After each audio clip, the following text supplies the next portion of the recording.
we have a very special guest today, Dr. Laurence Brown. So can you tell us, just for anyone who's not heard of you before, can you tell us a bit about yourself? A little bit about myself. Well, from what I know of you, I've been following you for a long time.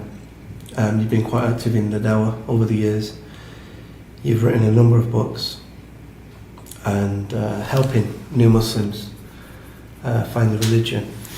In fact, I benefited a lot from your work when I first came to Islam. Alhamdulillah. Didn't know that. Yeah. Didn't know that. Yeah. Really? Yeah. MashaAllah. A lot of your videos and lectures. Glad to hear that. Like to hear that. Like to think I had some influence on your a lot direction. Of people, yourself, Dr. Bilal Phillips. Definitely, back in the day when I first started looking into Islam. Alhamdulillah. Yeah, you know, it was quite a powerful image for me seeing white Muslims. Because I remember I thought you had to be... seriously, I thought Islam was like a religion for... Yeah. I thought it was a religion for Pakistanis. No, I've heard this before. Yeah, and seeing the likes of you, Abdurrahim Green, Yusuf Estes, other white Muslims, I was like shocked. It's like, you can actually be a white Muslim. Yeah. And you can also wear a shirt and pants. Like, you can actually look white. Yeah, believe it or not. I was shocked. Yeah. These type of things had an impact on me, actually. Yeah, believe it or not, I mean, it's kind of funny. It's not the first time I've heard that. I thought putting this on airplane mode would be enough, but I guess I'll just turn it off. But in any case, it's... I mean, it's not the first time I've heard that. I remember one brother saying that when he first saw a Caucasian Muslim, it was like, wow, it's allowed. And I mean, I remember so many examples of this. I remember once inviting, I was friends with a brother in America, and he was a black American, and you know, he was telling me about this new Muslim, and I said, well, invite him over, you know, come to my house and we'll have dinner. And you know, when he arrived, my friend who knew me, his name was Abu Bakr. Okay, when Abu Bakr arrived with this brother, it was the other brother who came to the door first. Abu Bakr was, I guess, parking the car or something. He came to the door first. And he also was a black American. So he rang the doorbell, I answered. And when he saw me, he was like in shock, you know? So, you know, it was clear, you know, he was like, as if it couldn't be me, you know, in his mind, it couldn't be. And he, you know, even though he was, you know, he was a black American himself. And then it was funny, you know, so when he got over the initial shock and we got comfortable with one another, you know, just things became good. But the same brother, Abu Bakr, I don't know why, so many funny things happened with this guy. One time I was in my office and he was just dropping by for something. And he dropped by my office and I had a patient in my chair. And I mean, to this day, I remember this patient. And in any case, he came in and he sort of interrupted my exam with this patient, which was okay with me. I was expecting him. I just excused myself and said, excuse me, and he asked for something. So, of course, I greeted him with the typical, you know, Assalamu alaikum, wa alaikum assalam, blah, blah, blah, blah, blah, you know. And so my patient, she sees me interacting with this, you know, this black American brother who was obviously Muslim, dressed as a Muslim, but I was in the military at the time, so I was dressed in uniform. Of course, in uniform, you all look the same, and so on. So I gave him what he needed, and then, you know, said Salaam alaikum, and he left. And she said, Dr. Brown, are you Muslim? And I said, well, yes, alhamdulillah. And she said, but you can't be Muslim. You're white. Oh, no, I'm sorry. She said, you can't be Muslim. You're not black. She didn't say you're white. She said, you can't be Muslim. You're not black. I was like, No, I remember the first time we went to Bosnia. Same thing? Yeah, Sort of? no, well, basically... Yeah, because they're all white, yeah. Yeah, they're all... So they have the yearly janaza, for the bodies which they've identified from the massacre. So every year they have this janaza. And so there's literally like 70,000 white Muslims in janaza. And I was with my Pakistani friend, and I was stood next to him, and I nudged him and said, "Now you know how it feels." I just remember looking around, it was crazy. For me, it was an amazing experience, because seeing actual white Muslims, not Turkish white, a white European, it was a weird experience. And a lot of the time I always, because I travel quite a lot of people mistake me for like Ibrahim Green and yourself, and I've even had Yusuf Estes, believe it or not. Wow, they must have been watching some old videos of Yusuf Estes to confuse the two of you. Yeah. Have you ever had that yourself? Have you ever been mistaken for it? I have been mistaken for some others, but all white people are the same. There's this kind of, yeah, exactly. But I think there's this, like you said, all white people look the same. But I think there are. I mean, 10 or 20 years ago, we were there were far fewer of us than there are now, and it's just a beautiful thing. I mean, I've never seen a religion that just cuts across the races like Islam. Of course, this was the wake-up point, I think, for Malcolm X. Yeah. It was when he came to Mecca and Medina, when he came to the holy cities, and he described in his biography how he was praying behind an Arab imam, and he noticed that there were Caucasians in the congregation. And afterwards, he asked the imam, don't you realize that there are some Caucasians in the congregation? And the imam had, actually, it's like, what, huh? And looked around, and as if he had never really thought about it, and said, oh yeah, of course, And that was very striking to Malcolm X, to realize that there were people who didn't even really think about the issue of color. Yeah, I remember when I first got his book, I just couldn't wait till the end. I had to skip through it and get to the last chapters of his journey to the pilgrimage. Yeah, it's very touching.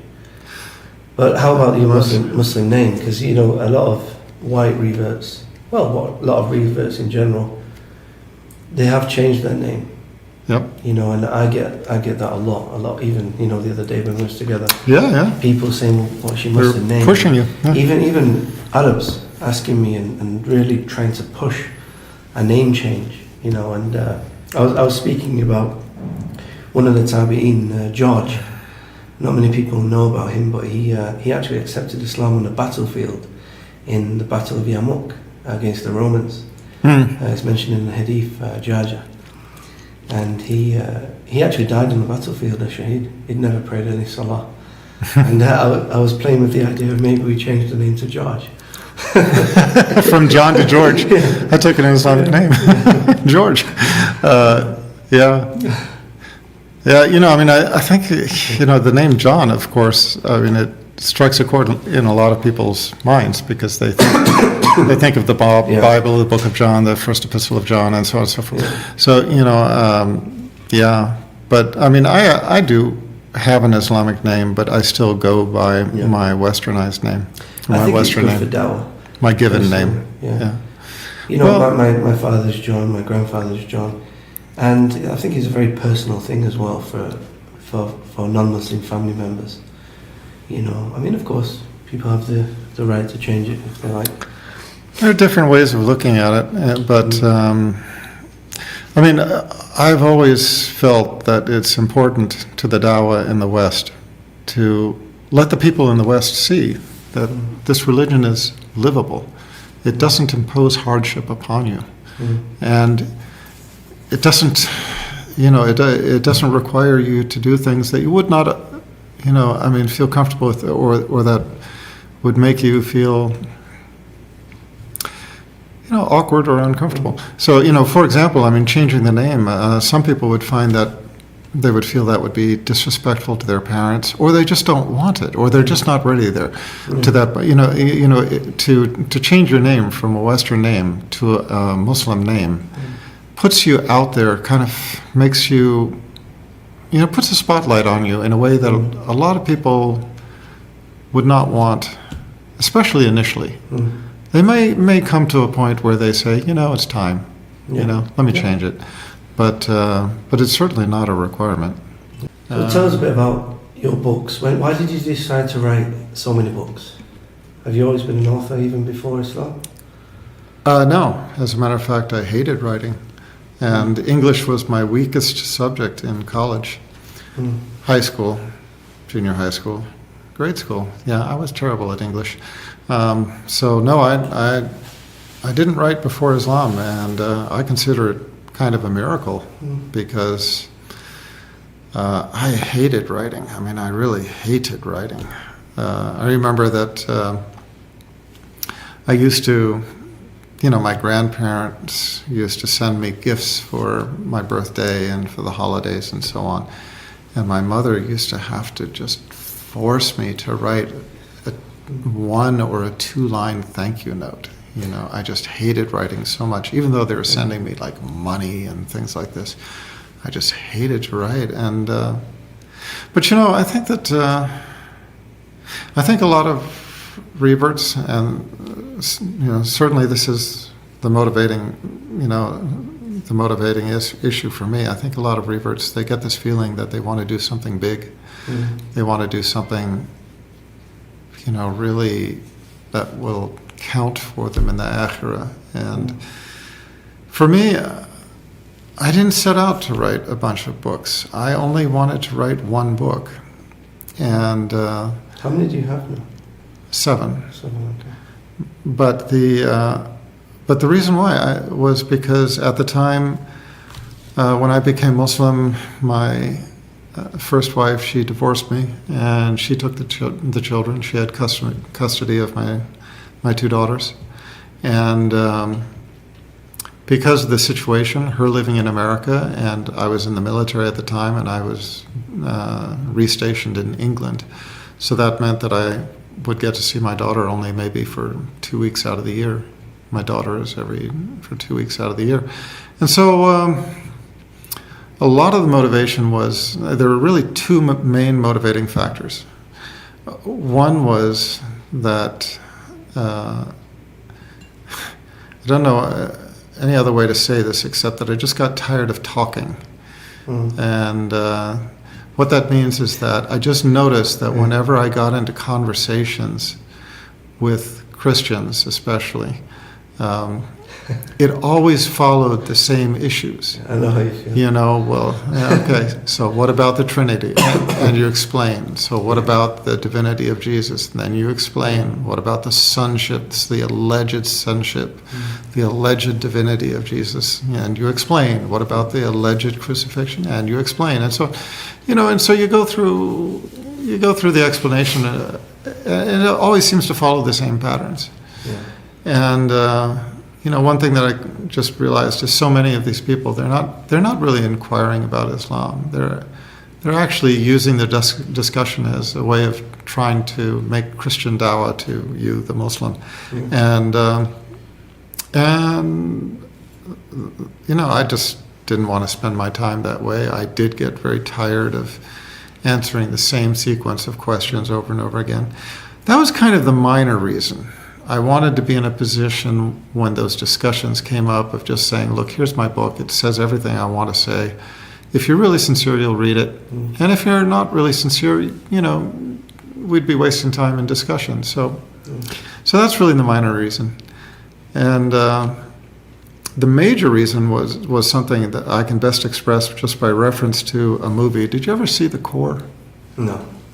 The Core was a movie about how basically the core of the Earth, which has a certain circulation, becomes disrupted and stops. And so it basically is preceding what would be the end of the earth and the end of humanity as we know it. And so it's this mission where they're sending a team to the center of the earth to basically restart the core of the earth. Okay? And so they're on their way to the core of the earth, and they're a team of scientists, and two of them are talking, and one of them says to the other, basically, you're doing this to save the world, but me. And he shows his family 2 daughters, and he says, I'm doing this just for my 2 daughters. I'm doing this just to save my 2 daughters. And that was the main reason why I wrote that book, is because what was really in my mind was I was separated from my children. I didn't know when I might leave this earth. And I wanted them to have something so that if ever the day came when they started asking themselves, okay, Dad is gone, and now we want to know what he believed and why, so they would have something from me, not from somebody else, something from me to explain. And then it just snowballed. I mean, I finished that book. I felt the need for another. Which book was this? That was the first and final commandment. So that was your first? That was the first. Yeah. And that subsequently became divided into misguided and guided, which are, the first and final commandment was really large. And then I got it professionally edited. I cut the pages, made it more readable, and so on. Reduced it to 2 volumes that became misguided and guided. And then this book, Bearing True Witness. And then after that, I started writing novels, Islamic novels, which was a lot of fun, which I really enjoyed. Yeah. But, yeah. If you don't mind me asking, I mean, how is your relationship with your non-Muslim children? Have they looked into Islam at all? No, it's good, and it's gotten better over time. But I think that there's just certain baggage that follows you, which is, it's very difficult to ever get rid of. For example, I mean, their mother divorced me, and it was a no contest divorce. Basically, we were in New Mexico at the time, and she just decided she wanted out. She was Roman Catholic. She had married me against the dictates of her religion and her church, because Roman Catholic are not allowed to marry an atheist, which is what I was. Yeah. But she married me all the same, and then when I became Muslim, we actually reaffirmed vows and remarried a second time because she was feeling so insecure. But despite all that, she divorced me because I didn't want to have statues all over the house. It's kind of interesting because, subhanAllah, you think of how devoted some people are to their idols. I told her, look, you can have a room in the house that's all yours. Just make it into make it into your own personal sanctuary if you want to. You can fill the room with whatever you want to. I'll never go in there. I just don't want these statues of, a crucified Jesus, bleeding statues of the Passion, and so on all over the house. And I said, so just, put them into one room, and that'll be your room, but leave the house for the rest of us. And by the way, I'm paying for the house. So do I not have the right for this? And she preferred to divorce me than to remove her statues. But in any case, she went. I remember she went to the court. The judge was a lady, and she, the judge asked her, why do you want a divorce? And she just said, I just want out. And she said, is he abusing you? No. Is he hitting you? No. Is there psychological abuse? No. Then why do you want a divorce? I, just want out. I just want to be divorced. And so the judge put a restraining order on me against my wife's wishes and without her asking. And so, the thing is that being divorced when the children were a young age, I think it was around 4 and 5 years old, it was very traumatic on them because they saw the issue that led to the divorce as being religion. And I think in children's minds, when they see it that way, when they see that mom and dad broke up over religion, it just creates kind of a psychological baggage that is really difficult for them to work through over time. Mm-hmm. So, having said that, I think that I think time is the great healer, and Allah is the one who can open the hearts. And you find this a lot. So things are getting better. When you say with time as well, it's you see a lot of new Muslims. They have very difficult times with their family. And when they go in through it, they don't realise that with time it's going to get easier. I remember when I was actually living with my parents at the time. I didn't tell them I was a Muslim for over a year, and but when they found out, it was difficult. I had to move out, and really, yeah, that's common in England, isn't it? But that was quite easy. It was quite easy for me, but yeah, other new Muslims, they have it tough. Yeah, and yeah, they do. It's always more difficult when there's children involved as well. Yep. Yeah, I've heard so many stories, but I have been struck about how in England in particular, there seems to be a very low threshold for parents throwing the kids out. I've been amazed by that, actually. The family attachment just doesn't seem to be that strong. And, we were talking a little bit about our tribe, the Caucasian reverts. One thing I've noticed with interest is that problem does not seem to exist among other ethnicities. The Hispanics, the blacks, and so on. They seem to maintain their family integrity. Hindu Indians are just well, that's different. Yeah. I mean, that's one of the most hierarchical, society or religions in the world. And so that's. I mean, I just have to say that's in a class of its own. Yeah. But I'm talking about, for example, in England, in America, and so on. You don't seem to see that rift develop, not in the same way, among the blacks, among the Hispanics, among the ethnic minorities. They seem to have more family integrity than our tribe, so to speak, which seems to be very much more fragile, easily broken. Yeah. Yeah. I think generally family ties. I mean, of course, in America, you have the Christians. They have a strong sense of family. Within the South. Really? Well, not always. I would say compared to England, I mean, the families are really broken down now. I can't make that comparison. I only lived in England for 3 years, but from what I saw, I mean, from the little that I saw, I would suspect you're right. But just not always. So you was telling us that you was in the army, the American Army. Yep. So, when was you in the army and what was you doing? I was a doctor. Yeah. No, it was, I mean, I saw it as a good deal way back when. It was a deal where the military, it was a way of getting through medical school, basically. The military paid for my medical school. I was attending a very expensive medical school, Brown University Medical School, one of the Ivy Leagues.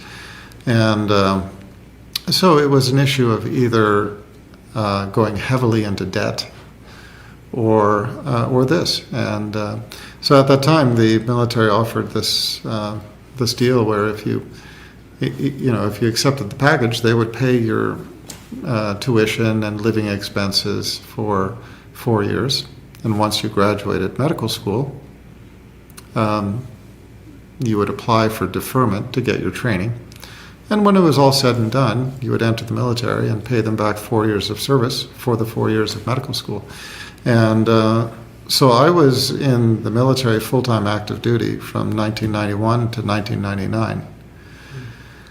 And so I was non-Muslim I was still atheist for about the first 3 years of that.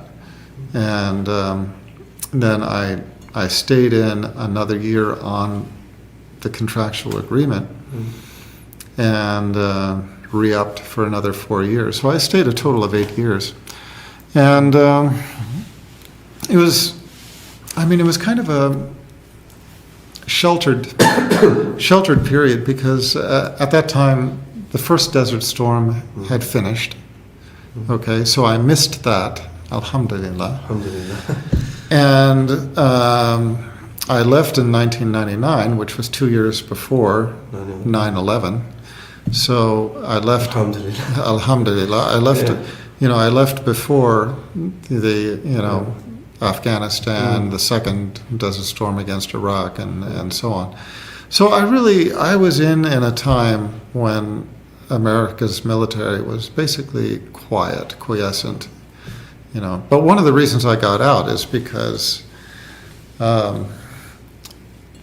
living as a Muslim in the military, I was getting increasingly uncomfortable and just feeling that it was very hard to rectify to justify being a Muslim in the American military. Now I know that there are shaykh who have said it's permissible, but something happened to make me feel I just can't do this anymore. And specifically what happened is I was working as a doctor. I was always a doctor. I was, in the military you're always regarded as a soldier first and then a whatever second, but I always regarded myself as a doctor first and a soldier second because I never thought, I could never imagine that I would be, picking up a gun and fighting against anybody. And as a matter of fact, as doctors in the military, you are not required to. Yeah. Okay. But in any case, one day I just had a patient who was a helicopter pilot, and this basically just changed my thinking about the subject because we were just chatting, and I said, "So, what do you do for fun?" And he said, "Oh, I blow things up." And I just kind of laughed. And I said, "Okay, no, really, I'm serious. What do you do for fun?" And he said, "No, I'm serious. I blow things up." I said, "What are you talking about?" And he said, "There's nothing I enjoy more than, just going out and shooting stuff and, blowing stuff up and so on." I said, "What, you mean like a gun range and so on?" And he said, "Yeah, sure, okay." He was like, but he said, the best time I have in my life is when I take up my helicopter and just lay waste to an area, just, machine gun fire and missiles and this, that, and the other thing, whatever, I think it is basically machine gun fire and missiles. And I said, well, aren't you, if you're in an engagement, aren't you realize, there are women and children down there. And he just kind of went, "Yeah, but it's just so much fun." Well, I realized he was a psychopath. And of course, in the military, that kind of person works, but not with me. And I realized that if we were in a time of war, which we were not, but if we were in a time of war, and I had this kind of person as a patient, I would have to face the responsibility of caring for somebody who is doing something that I just cannot condone. And it took me back to those, Vietnam War movies where you see guys just, randomly shooting out of the helicopter at anything that moves because for them this is just, target practice on human beings. I mean, it's like, did you ever see Full Metal Jacket? That scene where the guy is just shooting, and he's, ask you, how can you shoot, women and children? And he said, you just don't lead them as much. Yeah. And saying things like, how can you get to that stage, unless you totally dehumanize the Muslims or whoever they're, fighting against? But this is the military. It's just, the military always dehumanizes the enemy. It always, it's the way of convincing the soldiers, basically numbing their conscience so that what's beautiful? I mean, it's probably not the time or the place, but when you do look at the guidance from Islam on these type of things, Islam does humanize everyone, in this situation. Even when you come, even in terms of chopping trees and things like that, you wouldn't be able to do this if you was in warfare. Sure, I mean, things have to be done with conscious discrimination. And things like that. Yeah, you're not allowed to kill women and children. You're not allowed to kill old people. You have to have conscious discrimination in what you do, and you have to be merciful as much as the situation allows, and so on. And what I saw in the American military was just this intense, sort of Hollywoodized attitude in people, the cowboy attitude, and so on. And I was disturbed by it. And a lot of people, I know that a lot of people in the military looked at me and said, "What's wrong with him?" For being kind of soft-hearted. And I mean, I always was the soft-hearted person, and I remember even before Islam, just as an example, I used to go shooting with a friend of mine, just target practice, okay? I used to be really, really into guns. I enjoyed them. Most Americans are into it, And I remember going to this outdoor shooting range in Albuquerque, New Mexico, where I lived at the time. And we were just doing target practice downrange, and a little bird came and landed at a certain distance away. And my friend just said, get him. And I was like, because it was a challenge. It's a moving target, really small, and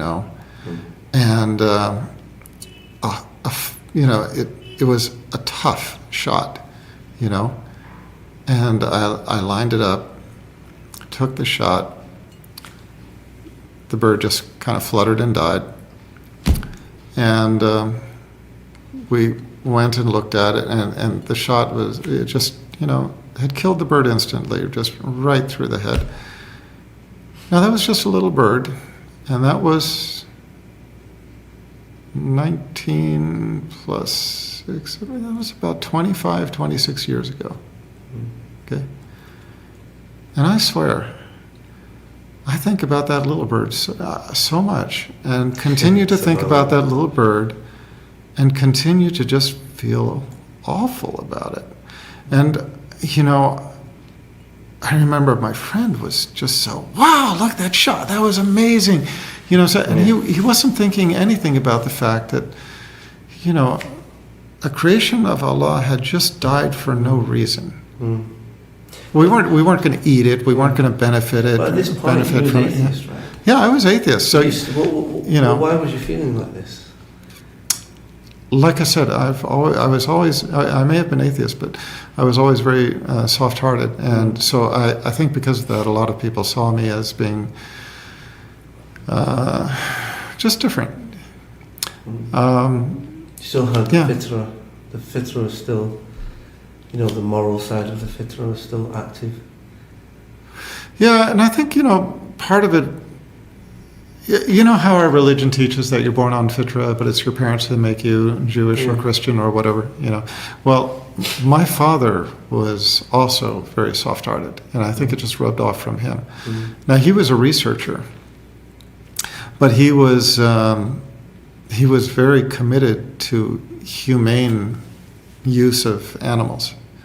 And I remember once walking into another researcher's office on the other side of the country. It was actually the chairman of the ophthalmology program that I went to, and I saw up on his wall a certificate that said, something like an honored member of the Monkey's Uncles Club, And I just kind of laughed. And it was obviously something made in jest. Yeah. Something about Monkey's Uncles. And this guy is a member of the Monkey's Uncles Club. And I just laughed and I said, what is that all about? And he said, that's about the humane use of research animals and, treating them with kindness and so on. And he said, you're not familiar with it? And I said, no. He said, your father started it. Oh. I said, I didn't know that. Or, something like that. And so that was my dad. And so, I always had that kind of respect for life and the feeling for, feeling for even animals. I remember when my father taught me to fish. Mm. People don't think about the feelings of fish very much. But my father was, very concerned about the fish. So when we caught a fish, we had to, kill it immediately. We couldn't let it just suffocate on the land. My father was the opposite of this. He was. That's right. He was a slaughterman. He was a slaughterman. Yeah. But he did care for the animals. Subhanallah, spending a lot of time with animals. He would say that he said the most fearful thing for an animal is when it's on its own. The most what? When the animal is alone. Yeah. They're very scared. No, So he would always have them, in twos or threes. And also, he never liked it when I would go fishing, like game fishing. He used to go sea fishing, but he would eat it. Yeah. So he was of the belief that, if you catch it, you have to eat it. Right. You don't waste the fish, Yep.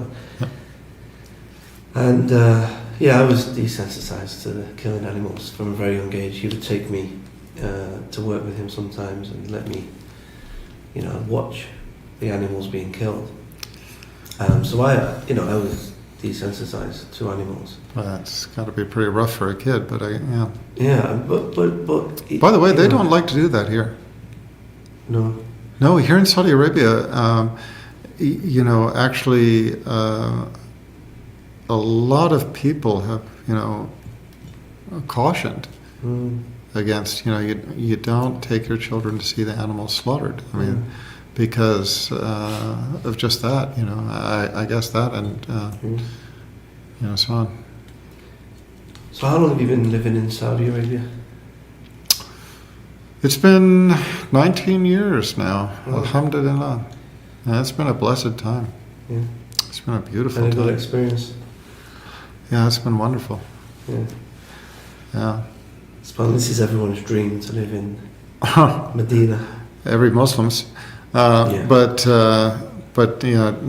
it's kind of sad that the non-Muslims don't understand.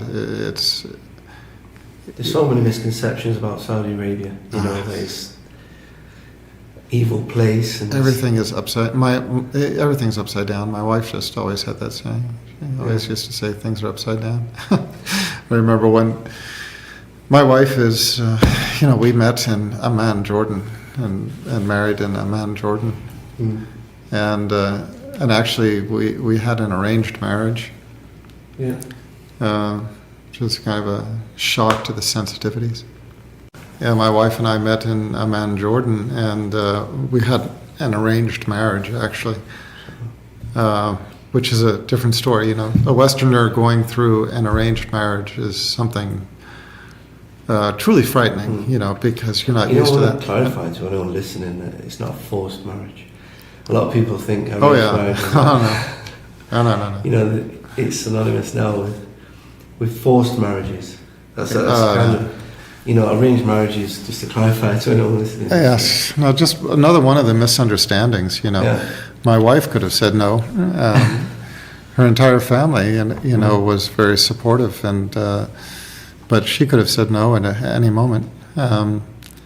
But having had the experience of married once in the traditional manner, dating and living together, and then marrying in my days of ignorance, in my pre-Islamic days, and then having an arranged marriage as a Muslim, I would never get married any other way. Subhanallah. They have a saying. They have a saying in the Middle East. They have a saying that in the West, women marry for love, or they marry the man they love, and in the Middle East, women love the man they marry. And it's the dynamic is that love develops between the couple who marry with sincere intentions, so yeah. It is a very spiritual thing, from an Islamic perspective. Allah says He puts love between the hearts. If you do have that connection with Allah, of course, there's a certain amount of compatibility. Well, you do have to, talk to the person, and you can see their face, you can see their hands, you can. It's amazing how much you can learn from a person's hands. When I was told you can see the face and the hands, I was thinking, well, what can you learn from a person's hands? But you can really learn a lot from looking at a person's hands. You can, just look. You can see visually the hands are soft or hard. The fingers are slender or chubby, and so on. You can learn a lot from looking at a person's hands, and yeah. So certainly, you can see enough to just get an impression of whether this person would be visually appealing to you or not, and so on. But yeah, no, definitely, my wife could have said no. But the interesting thing was that when we did get married, she came and joined me in England. So we lived in England for 2 years, and then in America for 1 year. And for the entire time, I just remember my wife saying over and over again, everything is upside down in the West. Everything is upside down. I have so many stories. I mean, my wife, as far as like dispelling misconceptions, my wife was one of a family of 8 children. And she was the first to drive of all the children. And she was the only one to have a car. The only one, not the boys. There are 5 girls and 3 boys. She was the only one to have a car. Because she was the oldest. It wasn't a matter of, girl versus boy. It was a matter of she was the oldest, and, she was the one who came of age. And when she came of age, she got the car. And she was driving, and not only was she the first and only to get a car and to be driving, but she was the first one to go to college and get a college education and become a college graduate and so on, and get a respected job and so on and so forth. Very much her own person. You mentioned this the other day, and it really stuck with me. SubhanAllah, you was telling me when you was walking through Oxford with your wife past the restaurant. Oh gosh! And this, SubhanAllah, this really, really touched me. Yeah, first of all, it was Cambridge, not Oxford. Okay. Cambridge. But, there were so many stories. Those were our first years together. And, I just remember when we were newlyweds, so many funny things happened. Hilarious things. The British are very interesting people. They can be quite eccentric at times. And I remember one time we were just walking on the street, and there was a guy going down the street in his bicycle. And he had one of those little bicycle trailers behind him attached to the bicycle. And what was in the bicycle trailer? A German Shepherd. Okay. And my wife was just looking at this, and by this time we had been in England for a while, enough so that she had seen so many things that just flew against the reason of what she had grown up with. And she saw this man pulling a dog, where in her country it should be the other way around or nothing. The dog should be serving the man, not the other way around. She saw this man, pulling a dog, and it was kind of like, like I've been saying, everything is upside down. One of the funniest moments was we lived in a second floor apartment. Okay, overlooking a rather busy street, and across the street were some pubs and a late night fish and chips place and so on. And one time we were just in our apartment, and there was a woman across the street who just started yelling and yelling, and my wife's immediate reaction was, my Islamic name is Abdullah, so her immediate reaction was, Abdullah, there's a woman, she's in danger, she might be getting hurt, Abdullah. And my immediate reaction, because I could hear that whatever was happening, this woman was in control. And my immediate reaction was just to start laughing, which of course... to see if the man was okay. To see if the man's okay. But my immediate reaction was to start laughing, which of course made her, concerned. I mean, she thinks, is my husband crazy?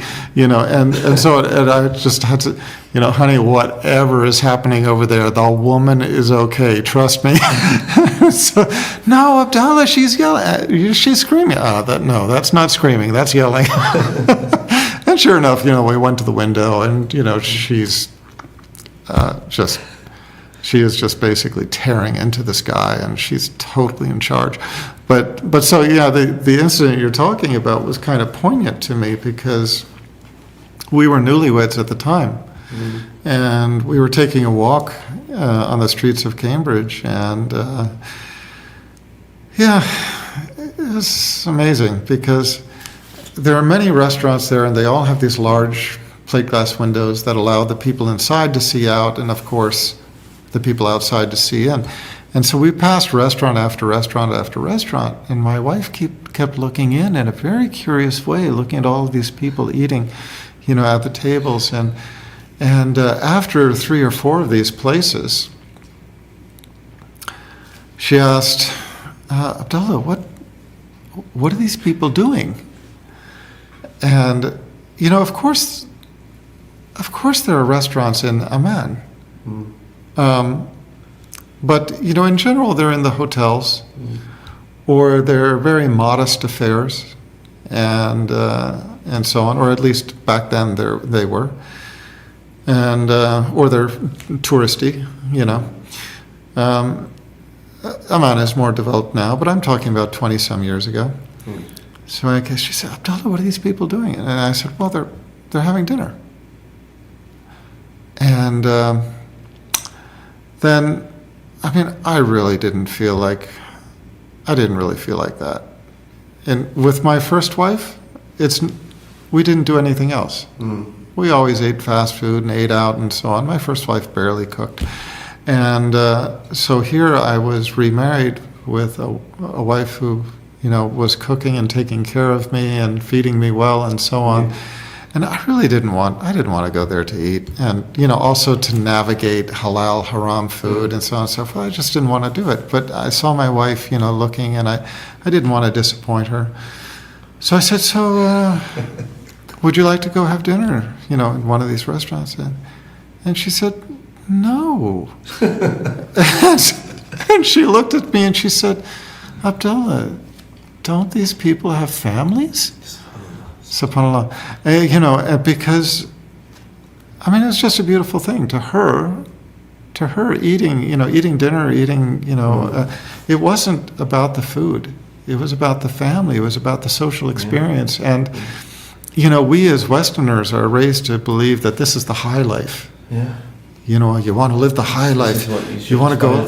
Yeah, exactly. This is this is the sign of success and so on. To her, this was like the sign of failure. These are destitute people who don't have, you feel this, families to share the experience with. When you go to a Muslim country, Morocco, Egypt, or wherever it may be, yeah, you really do feel this sense of family. You know, even as a tourist or a traveller, they invite you into their home.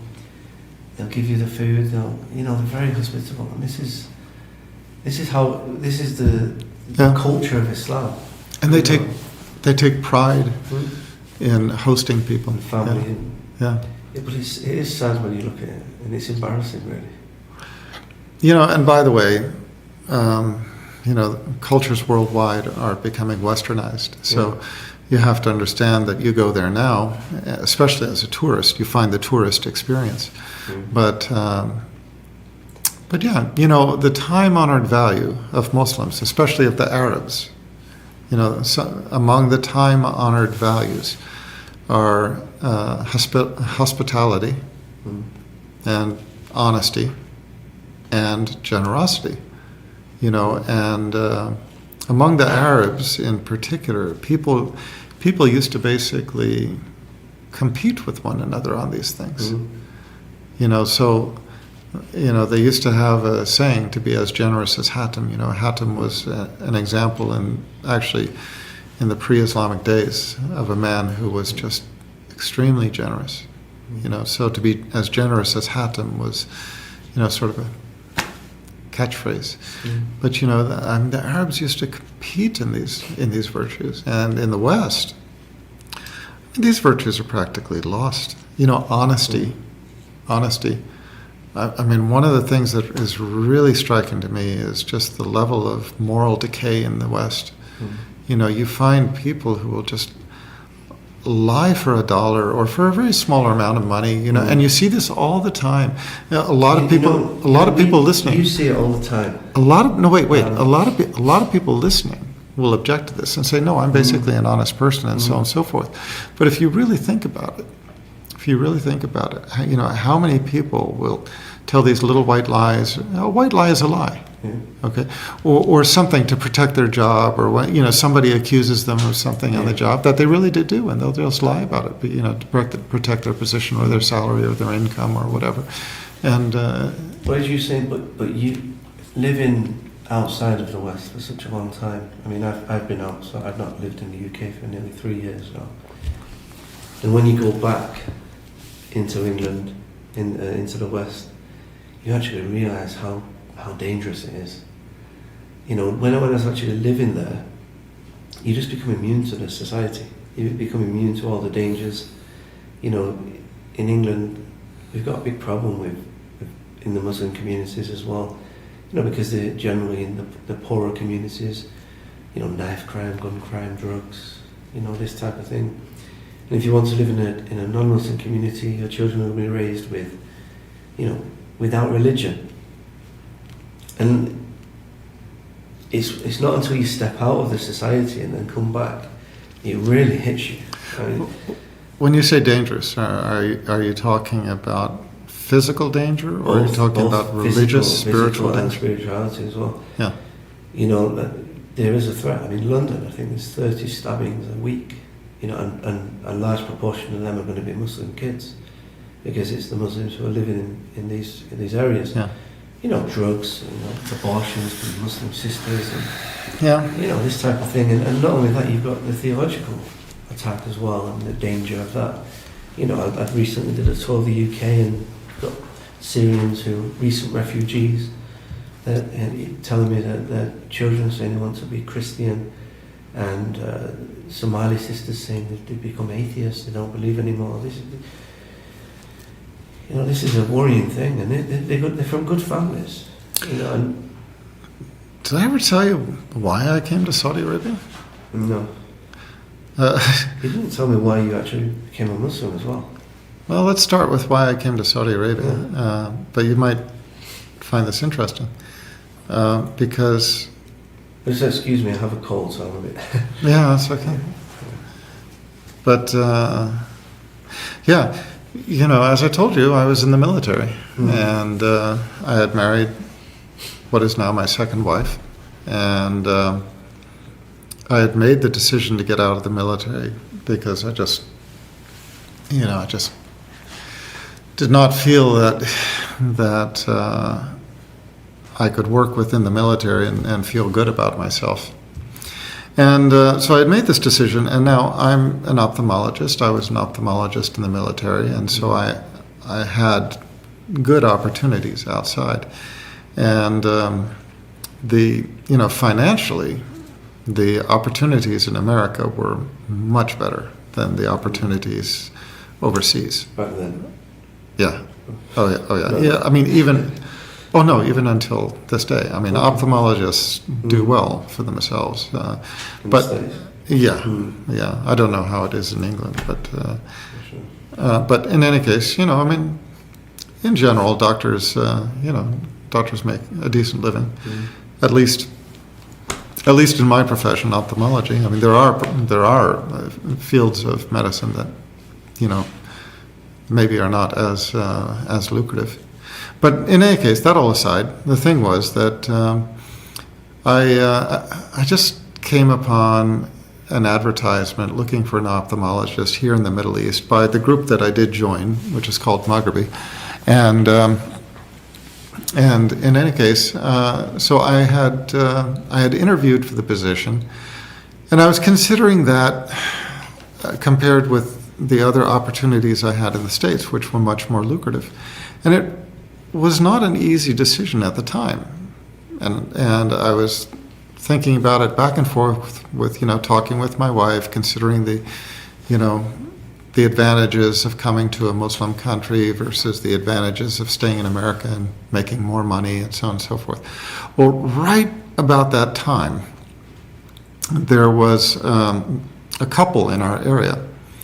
They were both doctors, and both wildly successful. They were working in private practice, and they drove new Mercedes-Benzes every year, his and her Mercedes-Benzes.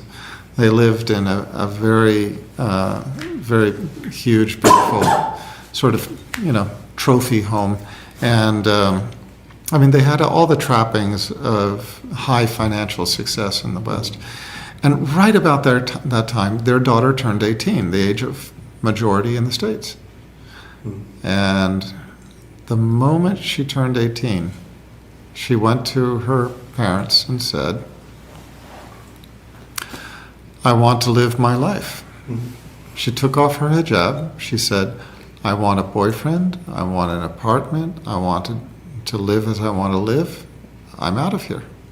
And she did it. She left the home. She took off her hijab. She started living in the Western style. She started living in Zina with a boyfriend in an apartment, going clubbing, going drinking, and so on and so forth. And so, the best part of that was that she was drinking alcohol and dancing, and living in Zina. The worst part of it was that she left the religion. And her mother was just, psychologically destroyed, and she couldn't work. She basically collapsed in her home, and she just stayed at home, crying, and just saying over and over again, I would give everything for my daughter. I'd give everything to have my daughter back. And it was their only child. And my wife and our reactions were basically, you sold your daughter into the dunya a long time ago, And then we looked at our situation. We had one daughter who was 1 year old. We just said, you know what, that makes our decision a whole lot easier. And so that's why I accepted the position here in the Middle East.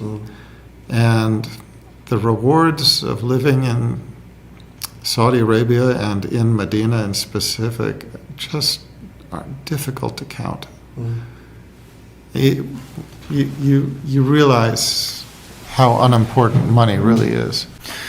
When you look back, just the blessings of living in Saudi Arabia and Medina in particular just far outweighed any financial benefit, any additional financial benefit I think I could have earned for myself in the West. But we got onto this line of thought talking about basically the dangers in the West, and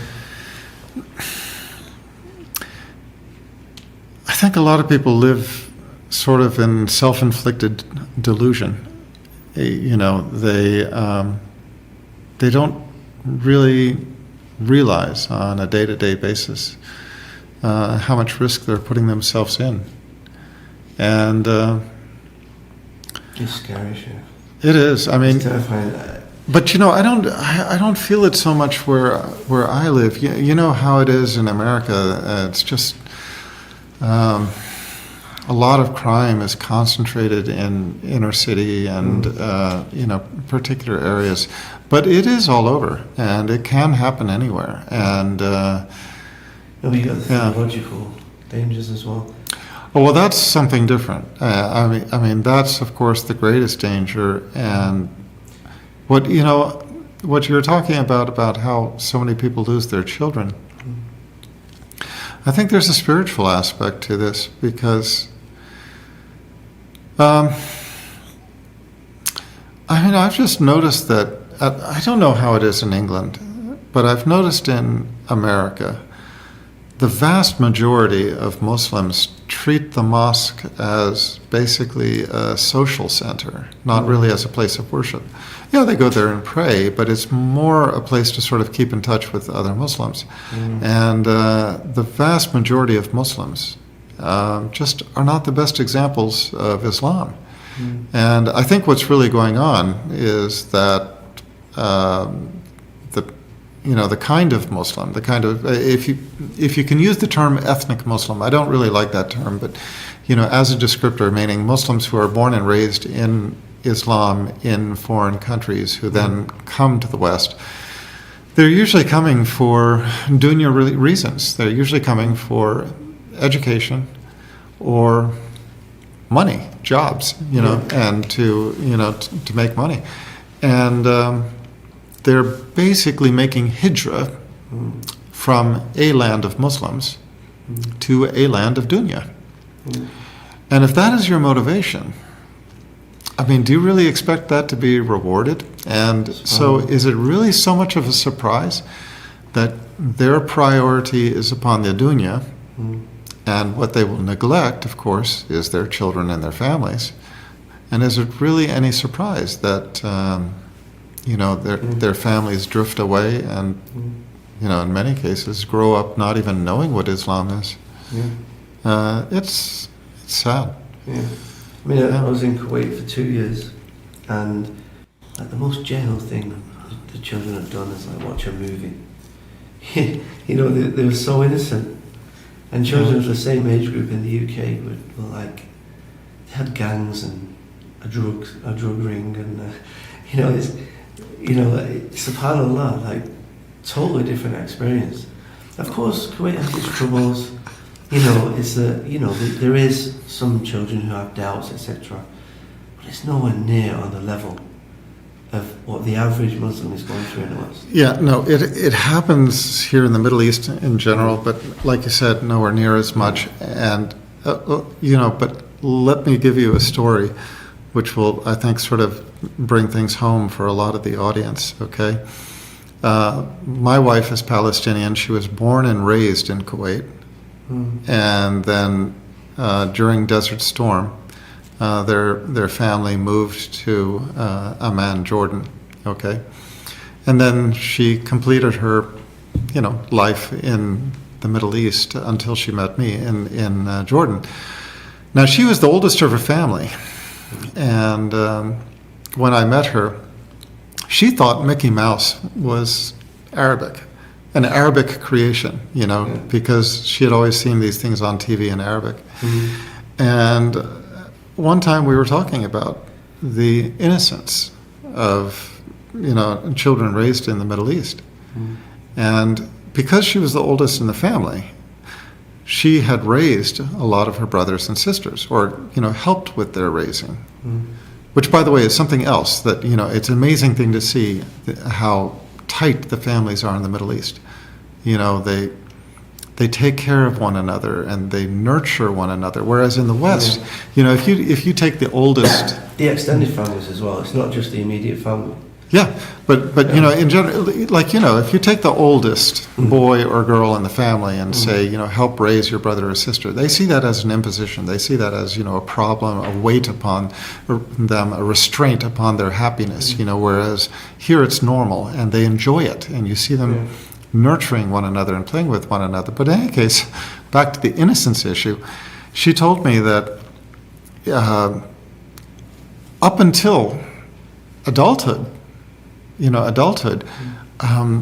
she remembered how her youngest sister, you know, even as she grew up into her teen years, when she would see on the television Tom and Jerry, and you know how Tom will see the female cat, and his eyes would, and you know, his eyes would sort of bug out, you know, and then his heart would sort of pop out of his chest, and you see this big red heart, you know, popping out, this big red heart, you know, popping out of his chest.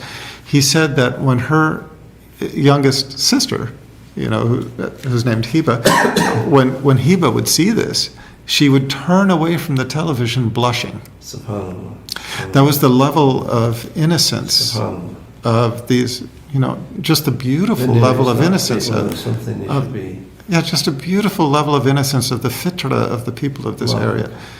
Now, okay, you compare that with, you know, take